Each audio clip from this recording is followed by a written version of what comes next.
Hey everyone, it's Ryan Omega here at Life Action Roleplay. Hopefully everyone is staying safe. Hopefully everyone is healthy.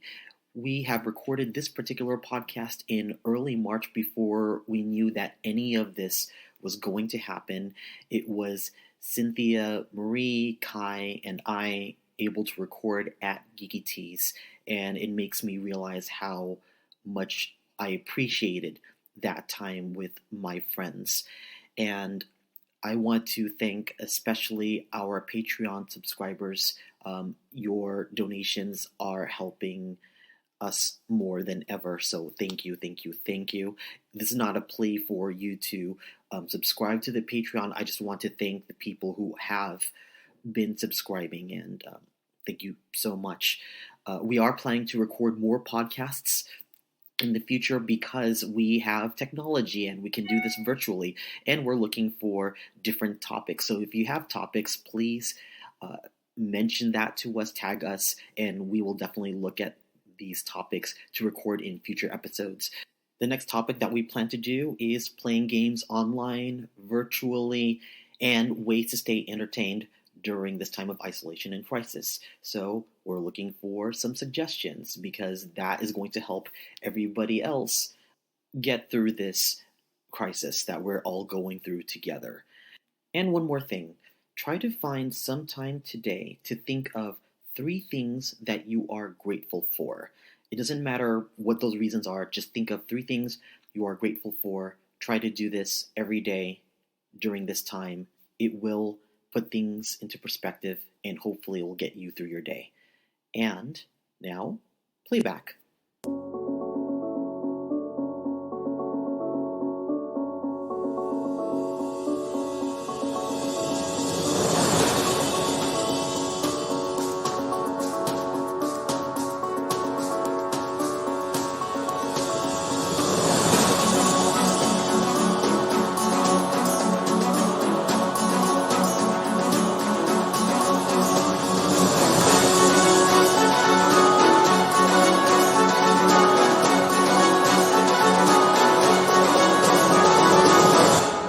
And we are live! Welcome to Life Action Roleplay with Cynthia Marie, Kai Norman, and Ryan Omega. Oh my god, all 3 of us are back! Yeah, we haven't done this in a minute. A minute? It's more than a minute. Wow, my brain is trying to think of what to do. Oh, drinks. It's been a while since we've had drinks. What are we drinking today? I'm going for a Dr. Pepper right now because I am trash. That's not trash. I mean, sugary drinks and soda, we're all like, getting older now and we have to look after ourselves. Yeah, I guess I'm trash too. I'm drinking Sprite. Heck yeah. And I'm drinking Metamucil. What? No. Okay, never mind. You said old, so I was pretending to be old. I mean, we are. We don't have to act like we're old. We're going to keep doing this podcast until we're all drinking prune juice. Yeah. That's right. Get that body going. All right. Shout-outs. Do we have any shout-outs for anyone today? I'm going to do a shout-out. So it's kind of a shout-out to a place rather than a person. Oh, that's what I was going to do, too. Oh. Do you want to do it together? You do. Or? Yeah, okay. yeah. Both of us together. Okay. You go. So the place that we're going to talk about is a place in Southern California called the Cronenberg Renaissance Festival. It has been a staple location for a lot of local LARPs out here because it's a fixed Ren Fair location, really close to a solar farm, and it's very private. It's very good. It's just a very good site. And over the last few years, I've been LARPing there for about 4 years now, I think. And over the years, it has slowly been getting improved and improved, built up and everything, because when I first went there, I mean, frankly, it was a shithole. It was dilapidated. There were most of the buildings were not working, and there was the Ren Fair that actually ran there had maybe about 200-300 people there over the course of their entire season. Wow. Yeah. However, it's just kind of branched into this amazing site, like I was saying, and it's brought a lot of memories to a lot of us LARPers, and unfortunately, we're no longer going to be able to play on site because the county has decided to take back the property. There's probably other details that we're not privy to, and that's all right, but just wanted to probably just give the shout out to the site. Thank you for all the amazing memories that provided for us and a safe place for us to enjoy our hobby. And also learn about it. In fact, I will freely say, Ryan, Cynthia, and myself, we've all known each other before doing this podcast, but it was games, specifically Twin Mask, games at that site that brought us together and actually had us all decide to start doing this podcast. Or rather, you two started it and then very graciously invited me to join. Yeah, like having a site that is essentially a permanent Renaissance fair, but being able to play in games for years, not just Twin Mask, but other games like Dystopia Rising and Last Frontier and Bloodlines and some other LARPs that play in that space. Oh yeah, over the years that place has had a lot of different LARPs go through it. Some successful, some not so much, but... Yeah. Some are short-term runs, and others build communities that will last outside of the game structure. And so it is important for us that we acknowledge that this place was so formative for many people, for their relationships, for their bonds, and for games, that people will tell stories long after we have been in that place. Yeah. Well said. So, very well said. To Cronenberg. Yeah, it's going to be a sad day to see it going. There is a small chance that the current site runners might be able to save it, but they're going to be fighting an uphill battle because it does seem like the county really wants it back, and they have the decision on final say on whether they get to kick us off, as it were, or not. But yeah, that's my shout out to the very, very fond memories and the friendships that I would imagine the rest of us have made there. Yes. I feel that seems to be the right shout out for today. It's been a while, so we're like trying to figure out each other's rhythms. Like I will add when it comes to LARPs and also locations of LARPs, sometimes they are long lasting and they're sagas. Other times they're more like a novella or a comet that just kind of shoots through. It gets to tell a few stories and then it's done.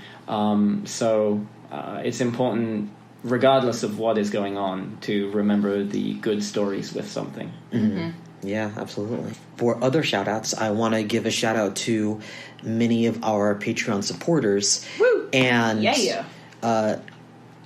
because we are less than 500 downloads from reaching 20,000 downloads for Live Action Roleplay, which is another milestone for us, I want to thank all of the people who have ever contributed, but also current contributors. That includes the Eyes of Petra. Thank you so much for all of your involvement. To Talon Hack Bowler, to Faye Leung, Sam Sanchez, Aaron Ludlow, Nathan Sharp, Samantha Larson, Brianna Kavanaugh, Robert Smith, Dan Lynch, Ryan Galeotto, Satine Phoenix, Lost Colonies LARP, Brittany Rose, Josh Boyles, and to Geeky Tees for having this wonderful place for us to be, and also Vivid Vivka and Twin Mask LARP. Thank you so much for all of your support throughout the podcast existence. Thank you. There are many names I recognize there, and it fills my heart with joy. Yeah. And for today's topic, we have Kai. So we're revisiting an older topic that bears a little more scrutiny, I think. I've been thinking about how best to kind of approach this, and I feel that there's a lot more depth to talk about how and why you craft a character's backstory before you even come into game, and the useful tools that I think we might be able to help give and some insight to for our players, both old and new, who are coming into LARP or coming into a new LARP. So something that kind of came up on my radar by our newly minted storyteller Garrett Hallows. He brought up the idea... For Twin Mask, right? For Twin Mask, yes. He brought up the idea of the Bartle taxonomy of player types. I haven't done a lot of research on it, but just from the quick glances of it, it basically helps do a classification of gamers based on a paper by Richard Bartle. So I thought to start with our character backgrounds, it would be really cool to understand us as gamers, so you can understand kind of how one would lean towards one or another character concept. Awesome. So there's a quiz online. If you actually just type in Bartle, Bartle, and quiz, you will find a quiz. I already sent... I've MatthewBar2rs.co.uk. There it is. Perfect.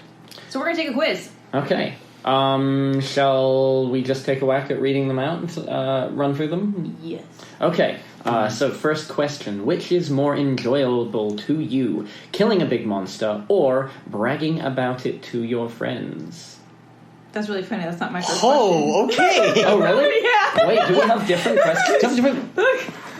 Okay. Mine's Wait, is it there? Are you more comfortable as a player in an online game?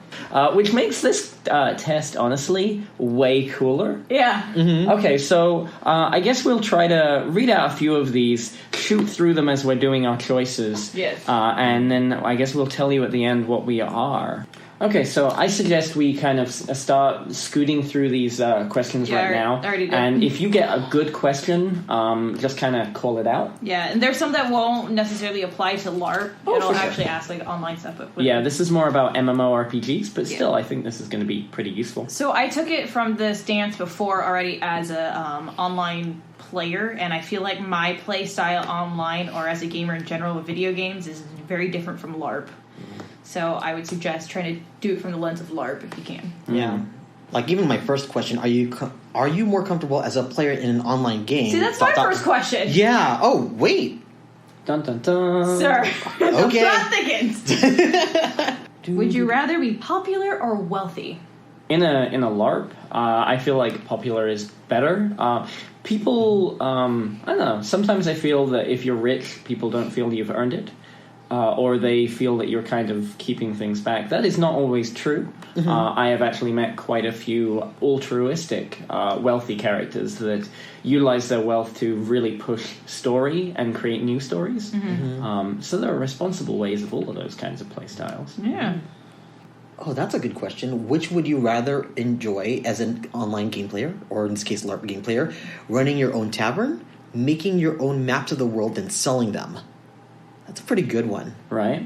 It's kind of funny. I actually took a laser cutter to some leather recently to make a couple of those, so I guess I know what I am in that situation. It's interesting. Some of these questions don't really lend themselves to LARP, so you're just going to end up answering a certain way. But some of them do. I kind of like, what is more important to you in an online game to you, the number of people or the number of areas to explore? I'm kind of translating that into the attendance versus kind of the flexibility and quality of your storytellers. Mm-hmm. And I'm always going to lean onto big games or little games. It doesn't matter, so long as you've got a good story team that really help. Okay, now I'm going to have to switch my answer because you explained it that way, and I feel like that fits me better. This one I don't think works out well. Someone has player killed you. And your response, do you want to find out why and try to convince them not to do it again, or plot your revenge? Well, I mean, for good story, I feel like revenge is interesting, so long as it's in character only. Mm-hmm. Make sure you communicate with your fellow players, and hopefully they have kind of approached you in that way as well. You know, at least asked for a little bit of consent or prepared you a little emotionally for the fact that they're going to stab you in the dark. Yeah. Because at the end of the day, a better story is always better. Oh, which would you rather do? Solve a riddle no one else has solved, or getting to a certain experience level faster than anyone else? That's a tough one.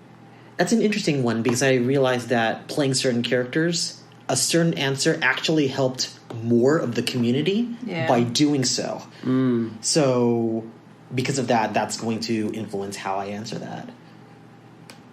Now this is fun, especially if you think about Twin Mask. At least when we mostly first started. I know we're like different years, but if you're alone in an area, and I'm thinking particularly at night, like Murder Alley, do you think it's safe to explore, or you'll have to look elsewhere for prey? Hell no! There's only one answer for that. Run. So I'll start reading out mine, I suppose. Sure. So the Bartle Test of Gamer Psychology. I am a 67% socializer. Socializers are interested in people and what they have to say. The game is merely a backdrop, a common ground where things happen to players. Inter-player relationships are important, emphasizing with people, sympathizing, joking, entertaining, listening, even merely observing people play can be rewarding, seeing them grow as individuals, maturing over time. Some exploration may be necessary so as to understand what everyone else is talking about. And point scoring could be required to gain access to neat communicative spells available only to higher levels, as well as to obtain a certain status in the community. Killing, however, is something only ever to be excused if it's a futile, impulsive act of revenge, perpetrated upon someone who has caused intolerable pain to a dear friend. The only ultimately fulfilling thing is not how to rise levels or kill hapless drips. That's an interesting terminology. It's getting to know people, to understand them, and to form beautiful, lasting relationships. Well, trimming out the gamer speak from that in terms of MMO stuff, I feel like that does actually fairly line up with how I like to play games. Nice. At least LARPs. How are you guys faring along? Well, I'm done, but my internet is like shot. Taking its time. Oh, no. Yeah. But I've taken this before, so I could always just tell you what I got before. So, what did you get? In terms of online gamer, because that's the lens I took it in the first place, I was an explorer, which I don't necessarily agree with, because in LARP I definitely don't explore the game more. I'm someone who's running into the battle all the time. Yeah, but you're now on story, which means that you get involved in helping other people explore. You are essentially filling in those areas of the map where...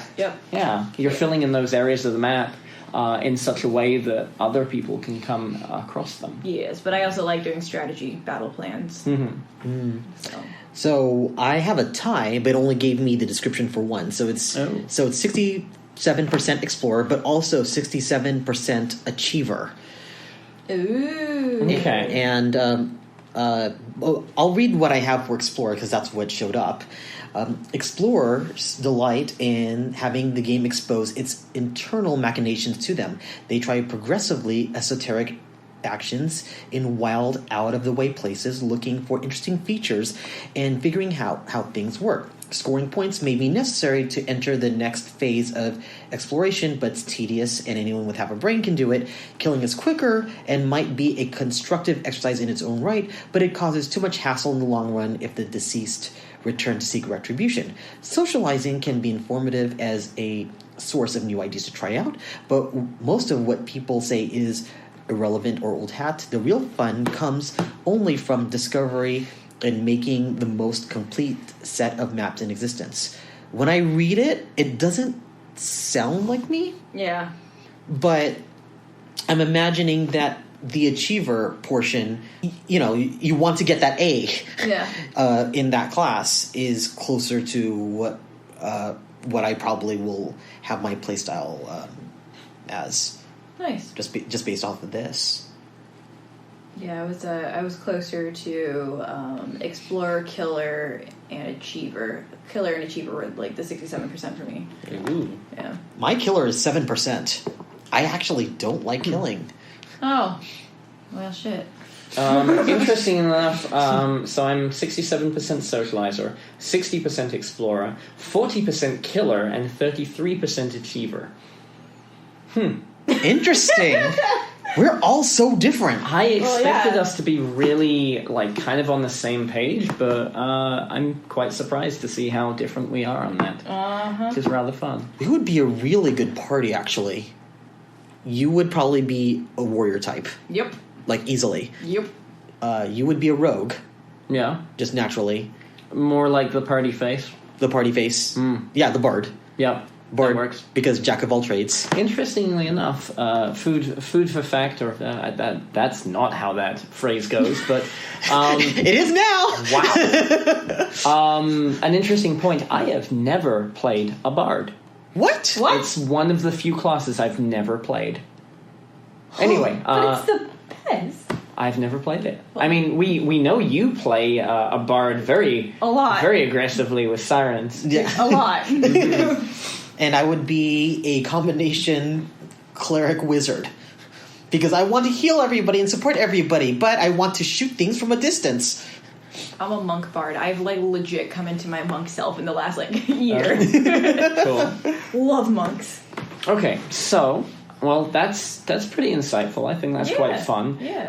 And taking a test like that is a good way of kind of working out maybe what are the areas that you enjoy about games, and therefore kind of helps you kind of pick your direction for your character. Yep. Now, bear in mind that sometimes it's fun to actually go counterculture. Mm-hmm. If you're more of a socializer, but you want to try something different, then you intentionally play a more combat-heavy character or something like that. LARPing and roleplay is always about exploration. So sometimes knowing your strengths is actually formative not only in playing to them, but sometimes intentionally playing against them. Mm-hmm. So I would suggest, and this is just my opinion, if you're joining a LARP that you've never been to, I personally like to play closer to my vest or something that I know, so that I can explore. Oh man, I guess I am an explorer. Explore the world. The truth revealed. You've been called. You've been called out. So I'd rather explore the world as, I guess, a heightened version of myself, and once I'm comfortable with it, then I can explore the other avenues that I want to be and play against, like what Kai was saying, playing against type. Dollars to donuts. Every LARPer, your first character that you create, 9 times out of 10, I think. I mean, I would be willing to bet the numbers are much higher than just 9 out of 10 people do this, but I feel like every new LARPer, their first character that they make is a very close analog of themselves, at least in terms of personality fit. Mm-hmm. They might be an elf, they might be an assassin, they might be something else like that. That's fine, that's all more surface level, but the way that character interacts with the world is how you interact with the world. Yep. It also will depend on what your LARP experience is like. So if you've been to your 4th or 5th LARP, you probably have an idea of who you are as a person. Yeah. Now you could play against type, or a different aspect of yourself that you don't get to normally explore. Exactly. There's a LARP I'm prepping for right now in Pennsylvania that I'm planning on playing a very different character from mine, which is very zealot and judgmental and kind of focused on giving other players a hard time. So that's going to be real interesting. It's hard for me. That's not like you. Yeah. It's hard for me to imagine you being that way, because you are just so generous of spirit. But nobody expects the Inquisition.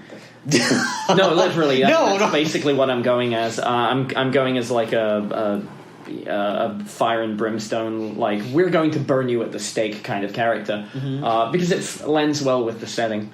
So I had a particular idea. I would imagine we all have different ways of crafting characters, but the way that I've a little more kind of found myself gravitating towards, and this is what I'm really, really passionate and excited to share with our listeners, is my particular tricks for how to make a backstory.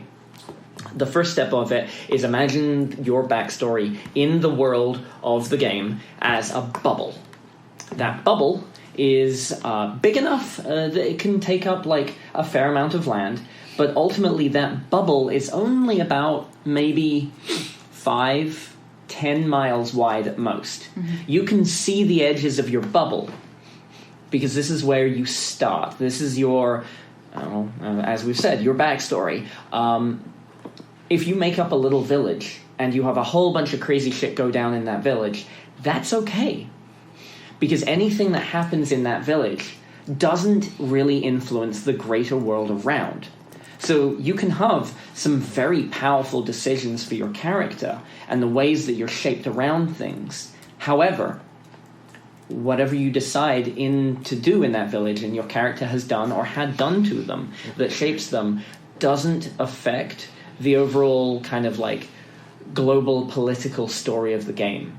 Don't try to be, someone's the long lost heir of some great nation or something like that.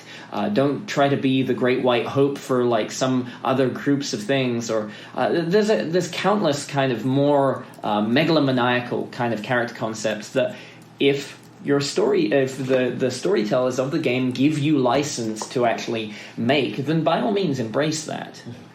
But if you're going in cold, it's always better to kind of make that bubble and then build your story within that bubble. Smart. Yeah. Yeah. I've got more things to follow up on, but I'd love to hear some of your guys' stuff so I don't just basically talk forever. That changed a lot of my perspective. I usually start my character backstory with a costume piece, which is interesting because a lot of people are like, don't build your character off of a costume. I have to, particularly, again, like as a woman, it's a lot harder to find like pieces of armor as a woman sometimes. So like if you find like that particular piece of thing, you're just like, okay, cool. How do I make a character off of this? So I actually like to find like a piece of jewelry or a piece of article of clothing that kind of like screams to me like this is what that character would be, and from there kind of build the story around that particular piece of clothing. So like for Allie, for example, it was actually really about her scarf. Her costume has changed a bunch, but the one thing that didn't change was her scarf. That's because that was the one thing that she kept from her caravan when she was growing up. So like just building stories off of the things that you wear also I think helps to tell that bubble that Kai's saying. So like particularly for Allie being in a caravan type situation, there wasn't really necessarily a village that she was in, so she had like her village was what she was wearing. So that's kind of how I started doing that. Well, her village is her caravan. The characters in that story are all of the people that she kind of traveled with and saw the fates of. Yeah, except for there was a really tragic thing that happened. Of course, where she was taken away from it at a young age, so she didn't really have the caravan in the first place. So the absence of that caravan. Yeah. But yeah, so that's kind of the approach for me with playing NPCs for Twin Mask.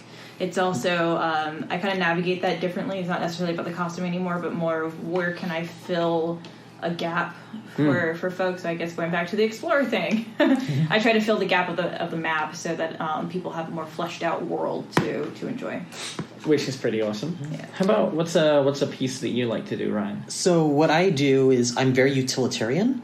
So, what does that mean? Meaning that I build my character around game mechanics that are interesting. Okay. So for me, I try to build a character around a couple of different types of game mechanics. One that might be a support mechanic that allows me to build relationships with other characters quickly, which is why I like playing healers. Because when there's a fight, people need healing. Everyone needs a healer. Yeah, and that enables me to connect with a lot of people very quickly. And then the other is an independent skill where I can handle myself if for some reason I am surrounded and I have no one else to rely on. So this way that the ability to be able to handle myself but also support other people in the community gives me an identity that is distinct but also builds bonds. So that's how I build character. I like that. I've never played a healer. But it's interesting because it sounds like that's not something that falls into the game experience that you enjoy. Yeah. I realize, so one of the things that I really like, if I found a LARP that I know I'm going to try and play a few characters through, I've seen, so Twin Mask is a little more long form now, but there was a time where Twin Mask, if you got to a certain amount of character points, your character had to retire. You had like 3 games to basically wrap up your story, and the story team would help you, kind of achieve either a dramatic victory or a calculated defeat, and kind of have a really good send-off to that character.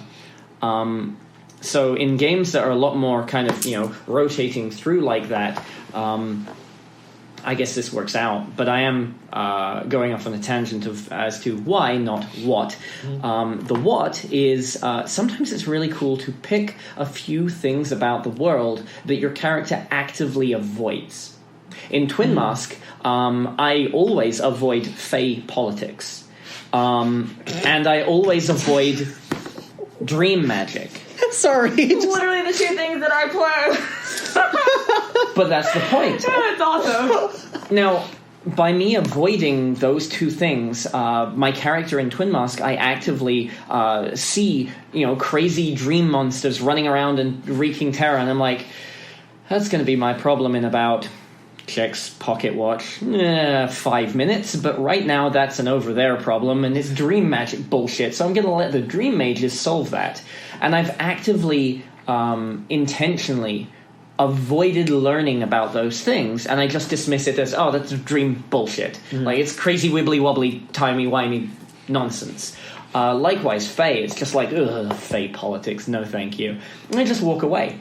And what that does is it leaves an area of the world that my next character playthrough is completely fresh and new. And I can dive into that and feel like a brand new player and a brand new character in a new world, to a degree. So that's actually quite a bit of fun I've found. I've recently come into finding out how much is actually going on in Twin Mask as a plot coordinator for them. So, much like what you did, I avoided pretty much everything except for if it was a fight. If it was a fight, there was a thing, I was running towards it. So, stepping back and playing a political character now in the game, like, there's just so much going on. So, I feel like a brand new character, like you said, because I had no idea all of this stuff existed. So, I'm learning just as much as probably a new character or new players learning. So, it's just, that was a really good insight. I naturally did that by accident. Yeah, some players do that intentionally. Some of them do it, willfully, and others do it kind of inadvertently. It's very easy, and one I see often is if a player is playing a nobility versus a player playing a barbarian character. The barbarian character is obviously going to be like, ugh, noble things, whole bunch of laws and talking and court and all that kind of stuff. Looks dumb. I don't want to get involved in that. More often than not, those barbaric characters are not necessarily just focused in combat. They have their own things that they're doing and their own level of politics, but they're not necessarily engaging politics in the same way, which means if they decide to play a more traditional courtier character in the future, that will be a very different playground for them. Yeah. And vice versa. Yeah, right now, because I am playing characters that are, like, highly political, and part of it is I really like politics. Just naturally, because I always like to try to resolve issues between different sets of people who disagree and making everybody kumbaya a little bit. But that also means that for my next character, that he's probably going to be very fight heavy, because it's interesting playing a character that used to run around a lot when people were hurt, just run, grab them, heal them, and then leave. And now I am progressed to someone who is the king on the chessboard, because if he steps outside that little square, he will be assassinated. I honestly didn't know that Sakara was a healer until I was in a fight and I was down, and you literally just pulled me up, healed me, and go back in there, and I was like, oh shit! I didn't know he's a healer. It's again how I making bonds. Yeah. Trying to think of what I would be playing after Sakariel is still a challenge. Your demon. That's true. My demon is fun. It's fun to play. Yeah. Because he is completely nothing like Sakariel, where he doesn't care about nobility. He doesn't even care about pronouns. He just likes food. If you feed him, he will be your friend. I'm assuming you mean he doesn't care about his own pronouns. Correct. Okay, yes. good. Sorry. Need to clarify. He responds to "Hey you," but he also responds to anything. Yeah. So that seems valid. Yeah. Obviously, players, if you want to define your character by being an asshole, try to make sure that you are being an asshole in which players are actually comfortable with. Racism and misgendering, intentional misgendering and things like that are a degree of realism that people often try to escape from the real world. So try to bear that in mind. I'm a big advocate for reading things like the LARP Antagonist's Oath, play to lose, but make it a really good story. Yeah. And play that antagonist oath thing is actually an article online that you can find very easily by Googling. Here's a question for you then. For people who do come from a video game background where it's purposely created in a system that you do want to achieve things and you want to win things because you want to progress further into the story, how do you advise people to come up with characters that give them the confidence to play to lose? That can be tricky, especially when it comes to it. I know we have a few more world-traveled or European listeners, but if you're in America, American culture is very competitive. And when it comes to gamer culture in LARP as well, our players are competitive. There's a certain degree where it's just kind of worked into. Yeah. It might be that you want to be the best political character. You might want to be the richest character. You might want to be the best fighter or things like that. Those are very surface level competitiveness, but there are deeper elements in it as well. And a lot of that comes down to if people start forming factions, for example, they can start to kind of exclude each other because they're all focused on their one thing. So there's a lot of nuance in how Americans can sometimes be a little bit more on the competitive side of things. And I think when it comes to LARPing, it's kind of an active way of like sort of slowly training some of that out of you.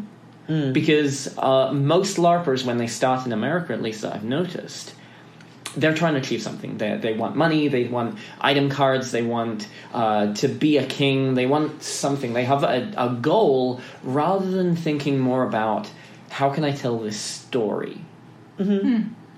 And I will admit, buffer LARPs and the more like campaign-based LARPs that do involve economy and wealth and things like that do lean to favor that kind of goal-orientated play sometimes. But when you start looking at Nordic LARPs, which are something that Americans tend to have a lot more problem with, Nordic LARPs are a lot more freeform. They're a lot more about the story and a lot less about the physicality or the achievement list of it. It's much more like driven by creating emotion, which is a really powerful thing if you start nailing it really down. I still fumble at it, to be honest. It's not something that I can always do, but when you get that perfect little moment, you have these wonderful elements. Like, I remember when Sicarial came up to Corvus, my character, and asked him to be his champion for this kind of like magical ritual in which he was playing a game of chess. Sicarial was playing a game of chess while I was running around killing a whole bunch of monsters, stopping them from attacking you. So that was wild, but it wasn't the fighting that made it what it was. It was the stakes. It wasn't the fact that I was killing some monsters. That was inconsequential. It was much more that added tension to the already existing story. And the fact that, Sicarial asked Corvus to do this is a very powerful, very strong emotion-driven thing that, definitely gave me a lot of the good feels inside. Yeah. Although, just watching you personally keep up that fight and stamina for a few hours, holy shit. Yeah, I'm really glad. That's amazing. I'm really glad that the storytellers kind of thought about the idea of it being such a marathon, and that's why they had those like each chess player had like a certain number of moves, and then they would disappear and teleport out, and their guardian would teleport out as well, and then a new player would arrive, and it would give us all kind of that time to catch our breaths and stop dying, because I certainly needed those. It was pretty wild. Yeah. And that's a very good example of like careful planning on the storyteller side of things. And sometimes, in terms of the play lose, you may not necessarily know when you start what that lose place is. So it's okay if you come from a video game background and you have a goal in mind, which is to be the richest or to be the strongest fighter, because it's natural for a lot of people who are starting a game to start that way. But as you get into the story, if you fill out your character in terms of other motivations, aside from a certain amount of wealth, because in the end, you can get a certain number, but unless you actually do something with that wealth, you're not actually empowering any story. You're just hoarding onto a bunch of paper that does nothing for you. I've absolutely seen players do that, and more often than not, they actually kind of stale out. They get to the point where they're like, this isn't fun anymore, and then they leave. And they leave with all of those item cards and magical items and unique things and just flat out money. And that money is no longer in the economy of the game. It kind of poofs out.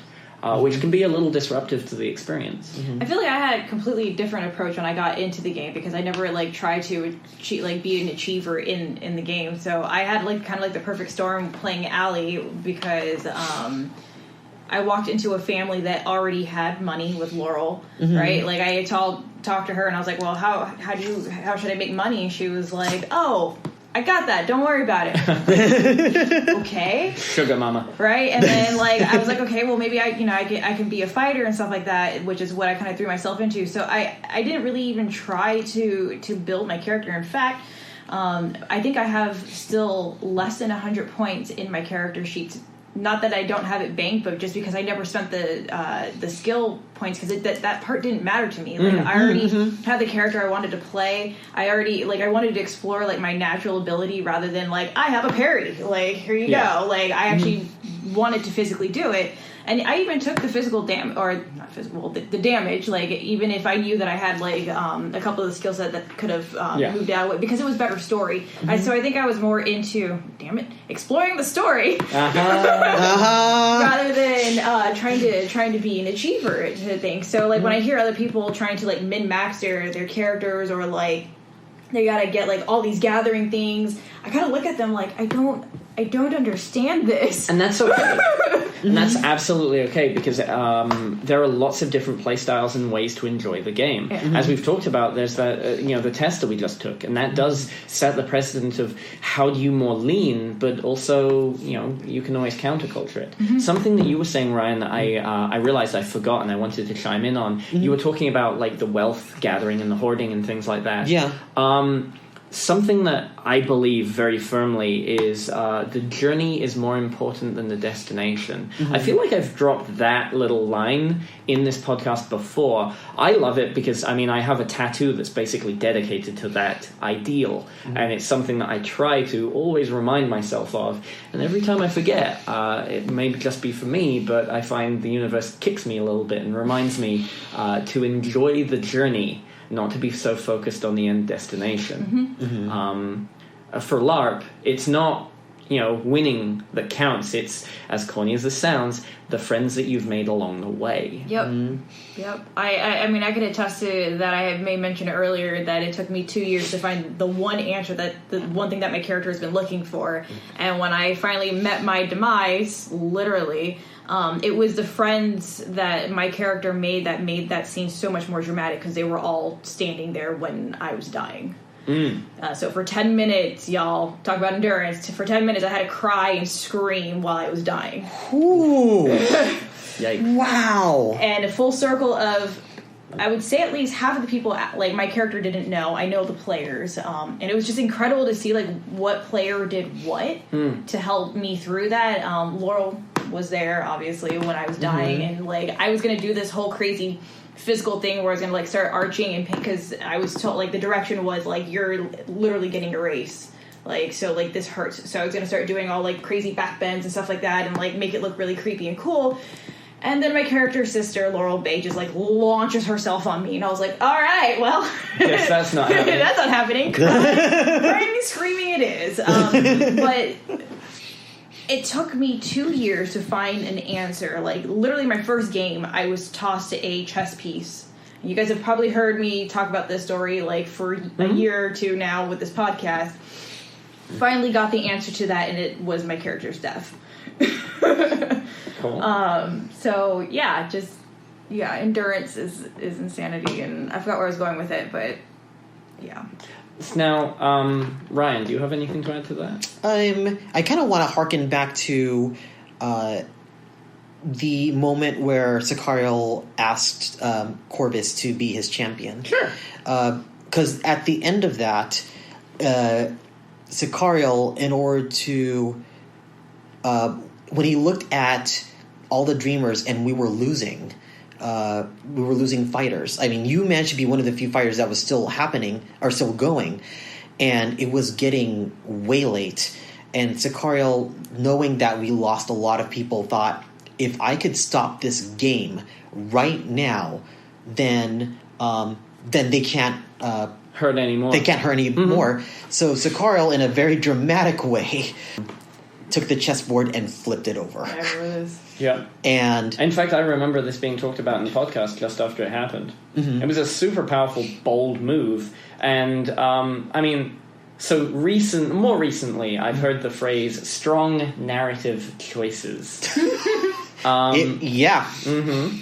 You never generally foresee your end. You might think of what your end could be, but here... This was the perfect time for Sicario to die. If he died, like, trying to save everybody by stopping a game of chess, it was the most appropriate thing in the world. Mm-hmm. Somehow, he lived. I still remember talking to John Bassett, and we looked at each other when I did the thing, after you died, to see if you can come back. We stared at each other for a minute thinking, oh my God. We both thought we were going to die, because that's the way to perfectly end this character. Mm-hmm. And we're like, oh, I guess there's more stuff. Yeah. But at the same time, making bold narrative choices, strong narrative choices, as Kai says, is a wonderful way to play to lose. Mm-hmm. Because if you never fear having to succeed or win, in the end, when you have afters or when you go away from a thing, sometimes people talk about the way you win. People always get together and it's like, do you remember that one time where you failed? Yeah. I know that we have all, over the course of this, the years that we've been doing this podcast, we've talked about, directly and indirectly about playing to lose, or how important sometimes a failure is to the character rather than victory. Mm-hmm. Because it's easy to win. Yeah. I mean, it might not be easy to win, but it's easy to react to how you win. Mm-hmm. Your character, if you lose something and you survive for it, you have to work out how that character is going to react, how that character is going to put themselves back together. If they put themselves back together, maybe they don't get to put themselves back together, and what does that character look like after that? Mm-hmm. So we've been talking a lot about long-term characters, but I kind of want to shift the focus to doing one-shots. What is it like building the character of the one-shot and making strong narrative choices like we have in a couple of games that we've done with Ryan? And how does that play out? So I know, I typically play conservatively, but when we played in Bruce's LARP, it's not Akeley Island. What was the name of this one? Hollywood Forever. No.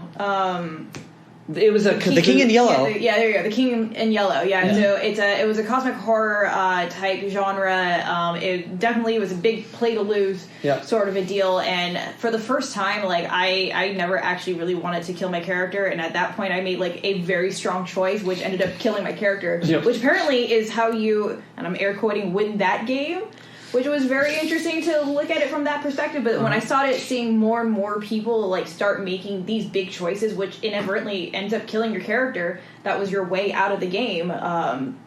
You started recognizing that people were making the choices to either actively stay in the game because they didn't want to die, or they were like, "Oh, this is how this works." Mm-hmm. Yeah. It took me about an hour to find Kai's character, because apparently, we were... I was all over the place. Dodging and weaving. Most of the time, because I saw... because story basically were like, by the way, you're a secret vampire in this. I'm like, God damn it. The one game where I'm trying not to be a vampire, I'm inadvertently a vampire. I immediately decided what would be the best way to play a vampire, and there was a preacher going around who had a crisis of faith. I'm like, oh... yeah, a vampire's going to fuck with the clergy whenever he can. And I convinced this guy in character that I was an angel. Wow. Oh, that's amazing. I didn't achieve any of my objectives, but it was a really cool story. Mm-hmm. And it was fun, and he enjoyed it as well, because I kept, like, every time he started falling down this hole of, like, questioning his faith, I started lifting him up with hollow prophecies that only caused him to fall down harder a little bit later. Yeah. So my character was really torturing him. Yeah.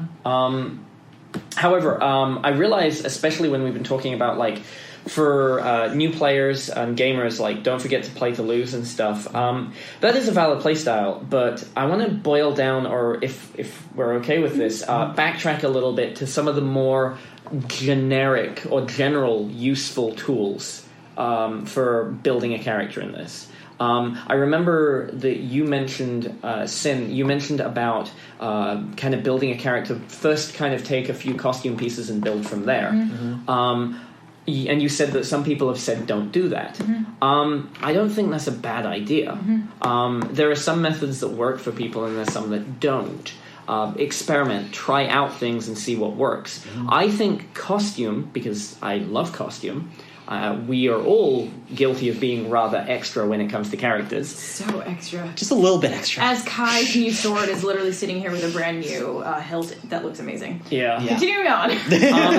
So with that in mind, when crafting a character, I've talked about that bubble. The best way to show some of your character's bubble story is by the costume that they wear. And either if it's a case of, I really like this costume piece and I want to make it important to my character, what can I think up? What reason do I have that this costume piece is important to my character? Or it might be the other way around, where you've worked out that there's something really powerful about your character, be it, you know, a loss or a triumph or a promise or a failure. All of these things and more are things that shape your character. And sometimes they can be more of an internal kind of representation, and sometimes they can be external. If they're external, it's costume, almost always. If my character is so zealous that when he has completed the fully training and has become a full kind of questing witch hunter to actually go out and burn witches on his own, and the order has kind of like released him from the monastery and it's like stamp of approval, he has to prove his faith to his cult by burning off a piece of himself as like an effigy or like a sacrifice to his god to show his dedication. And my character has an eye patch because he burned his own eye out. Yoink. And like there's and having that and remembering and like, why am I wearing this eye patch? It's a visual reminder of this is why I'm doing this. This is what will lead to this. And sometimes those things might be as you had a brother and they died, and because of that you don't trust nobles anymore because nobles are the ones who hurt your character. And your character comes into game with this hatred of nobles. Having a generic, like, oh, I don't like nobles, that is harder to follow. It's harder to stick. If you want your character to believe something or do something, even if it's something as simple as a personality trait, a tick, a turn of phrase, or anything like that, get a reason. Secure kind of that concrete, like, set-in-stone little chisel point in your character's story of they do this because... And that is so important. And you can visually represent it, or it can be that internal thing, right? I'm surprised that we haven't talked about this by now, but because I create characters mechanically, if your game offers it, take flaws. Oh, yeah. Always. And not even for the min-maxing of extra points. Yeah, because the nice part about taking flaws is that, A, they are opt-in, so you don't have to take them if you don't want to, but B, when you create a character with flaws, you take ownership of that flaw because you get to narrate the story. How did you control that flaw? How did you deal with that flaw? And knowing that there's... Or how did you get it? Or how did you get it? If my flaw is I'm illiterate. Okay. Why did I choose not to have an education? Or my flaw is I have an enemy that's constantly after me. What did I do to deserve that? So it creates mini plots in your backstory that automatically make you more interesting. And those things don't even need to be conscious choices of your character. Maybe your character is illiterate because they were never actually given the opportunity. rather than being a specific choice or something they were actively denied. Cyn, do you have any way in here? Or? I mean, I was just thinking about when you do pick a flaw, to make sure that it's a flaw that you're comfortable with playing out. Because I've seen players pick a flaw because it gives them more points towards their character sheet, or because they think it's interesting and then realize like that's just something that they can't play or don't want to play. So like when you're choosing that sort of stuff, like going back to what Kai said, like really make it because scenario with it. Don't just pick it because it sounded cool, because sometimes you're going to wind up in a very uncomfortable situation, like playing illiterate, for example. You may end up backing yourself into a situation where where you as a player want to be able to read something, but your character can't read it, and therefore you're going to sort of like metagame that situation, and that's probably you might, and that is a very important thing to consider. Yeah, or you can take that flaw knowing that you can work your way out of that flaw, and that becomes an interesting plot point. But that's something that you're actually comfortable with doing, knowing that you're going to work your way out of it. I more oftentimes have seen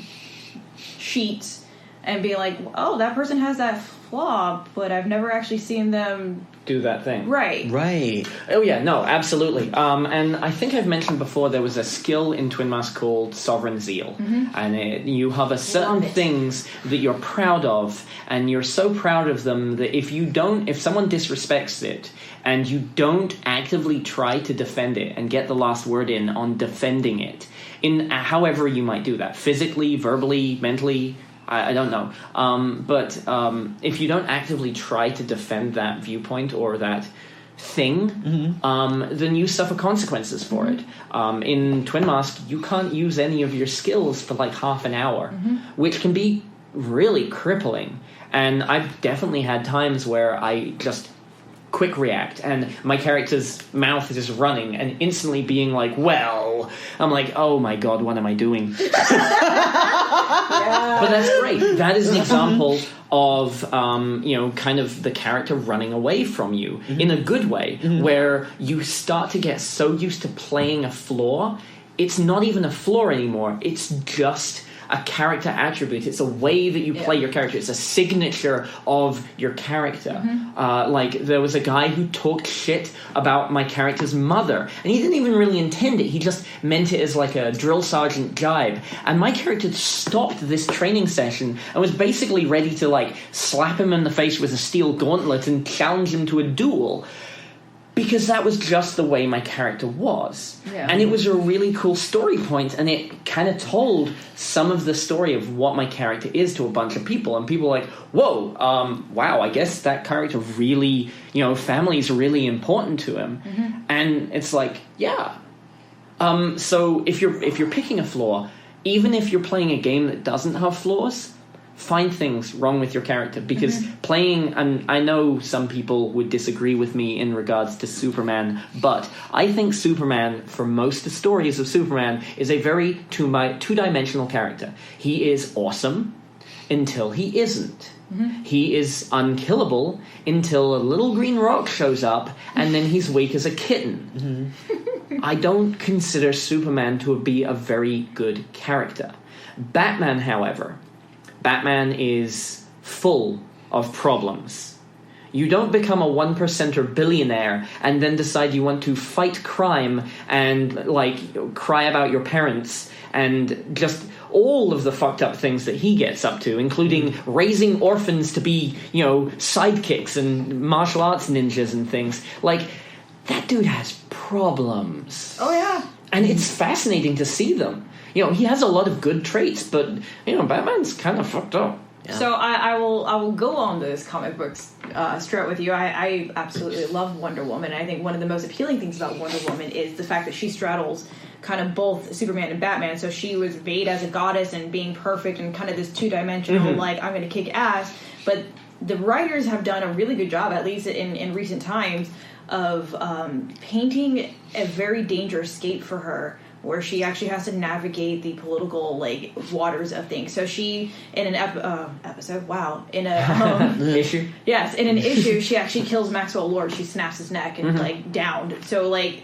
she gets kicked out of Justice League. All this stuff starts to happen to her, and you start to see the person behind Wonder Woman rather than just Wonder Woman. Yeah. So I think it's really awesome to start seeing that translated also in movies now with Birds of Prey. I don't know if you guys have seen that yet. Haven't caught that yet. I personally loved the movie. There's a lot of great things, but going back to these character flaws, each of these female characters have giant gaping flaws. That is what catapults the movie into this like crazy, awesome smash up of 80s, 90s color, fashion, drunken insanity. Okay, so like here's a really fun thought experiment for just a second. I want each of us to think of maybe like 2 or 3 characters from movies that are probably the main character. It can be from any setting, any genre, mix and match them, and then say the name. And we're going to try and spot an obvious flaw in that character. I'm going to give an example. Luke Skywalker, daddy issues. Oh, yeah. So, Leeloo Dallas. Leeloo Dallas. Well, she's a foreigner in a completely new world. Like, she doesn't understand like anything to start off with. Like, she shows up basically being entirely illiterate, right? Yep. That's a huge impediment. Especially being called like the perfect being. Right? How about you, Ryan? Star-Lord. Arrogance. Right? To a crippling degree. He runs his mouth, he gets into all these shenanigans, and usually he just kind of relies on, luck to get out of it. But that's what makes the movie so darn compelling. Well, and why Star-Lord is so much more of a likable character is because he's so human. Heroes and, not even heroes, the protagonist of a story... seeing someone, flop around and fail a little bit, there's a reason in storytelling why characters have, the formulaic development of a story. You have like the exposition, you have the build up, you have all of those different sequences of the actual like quote unquote perfect movie format. And one of those perfect movie formats is about 2/3 through the movie. It's called The Fall. And it's where the protagonist ends up smack on their face in some way, and they are struggling, they are failing, and they have to do something different to change. And that is a very good example of how playing to lose can make better story in the long run. Yep. Actually, I have an interesting one. This is definitely a hard play to lose movie. Gone Girl. I haven't seen it. I don't know that movie. Oops. I'm literally screaming internally right now. How about you tell us what that character's flaw is?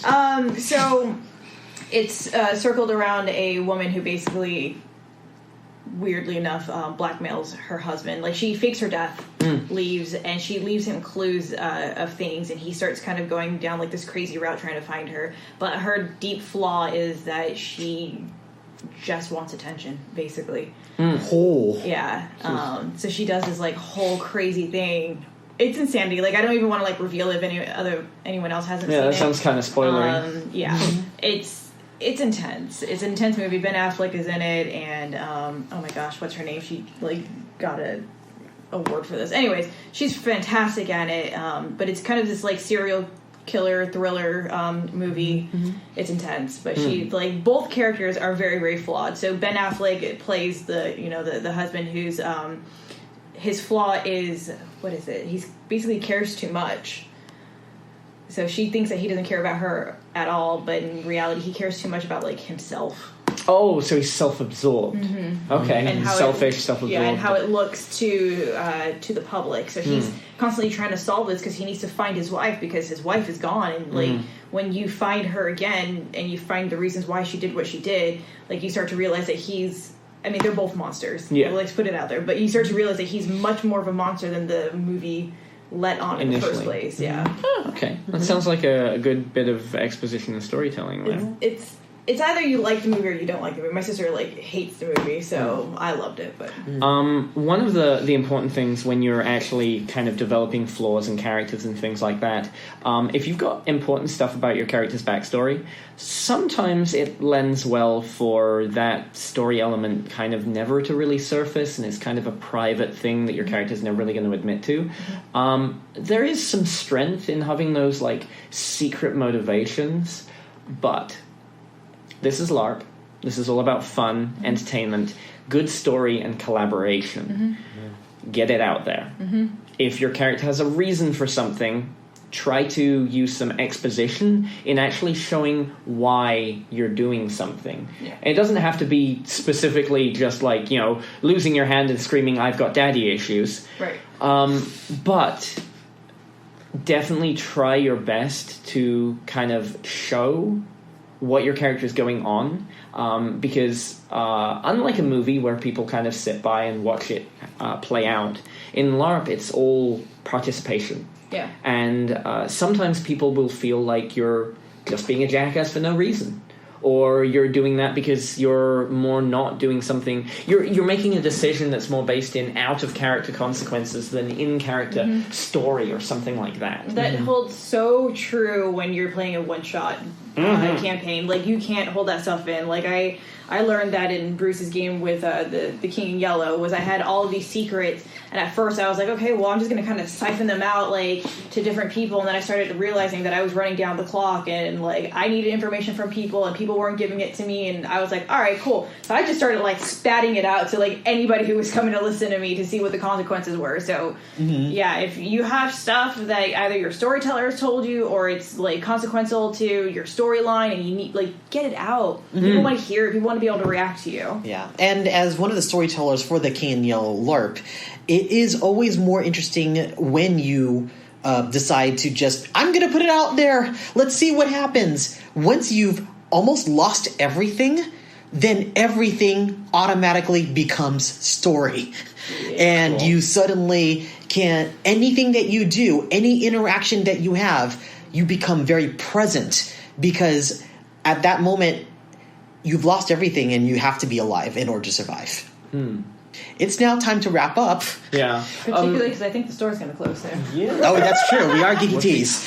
Real quick, as speaking directly to our listeners, when you're making a character, this is an analogy that you might, our gamers especially might get. Think of kind of how Fallout 3 does its kind of like time slowdown or like time stop, and it has all of the locations on the character's body with percentages of shots and little lines coming off of them. Imagine that, but think of your character standing in the middle of their bubble of story, and you've got all of these little lines. Maybe they've got a scarf, maybe they've got a pair of boots, maybe they have a medal, or their sword belongs to their old master, or things like that. Maybe they have really good skills in swordplay. Don't just say, oh, they're a badass. Explain why they're a badass. Like, have all of these little, this literally hooks, spider webs of, like, information that is connected all around that bubble, and all of those little silky lines go straight into your character, and they're all touching your character. Because the more of those lines you have, the deeper and the better your character is, and the more that you establish those, like, hooks, the easier it is for you to play your character. You think less about what would I do in this situation, and because you remember all of the reasons of why your character feels these different things and about these different ways, they will react. You'll find yourself reacting on a more subconscious level because you've created such a person that you kind of step inside of. All right, everyone, it is time for social. Sin, where can people find you? You can find me on Instagram, Cynthia__Marie, or I am way more active on Twitter now at SinDancer. Come check me out. Kai? So for me, you can find me pretty much anywhere under Yo Kai Props. That is YOKAIPROPS. Particularly if you take the test that we were talking about, we'd love it if you go on Twitter and like tag us in your results. We want to hear your results. Maybe tell us your thoughts on what you think about it. How is it accurate? Is it way off? We'd love to hear about it, so please do that. And we do respond, so just tag us. Tag us under LARP or tag us under Life Action Roleplay or whatever. We are real human beings. I know. We do read everything. Yes, you can find me under Twitter under Ryan OMGA, under Instagram under Ryan Omega, and Facebook under Ryan Omega. You can also find me on Blank Slate on Tuesdays, at the Scabby Rooster Wednesdays on Aether House Academy, and occasionally on YouTube under the React channel, reacting to various things. I just reacted to the Friends reunion, and it's coming up, and what I thought about it. Oh boy. I know. That's a thing. Everyone, thank you for joining us, and we'll think of something to do when we hit 20,000 downloads. If you have suggestions, please also let us know by tagging us and say, why not this, and we'll consider it. All right. Great. Until next time. Bye. Bye.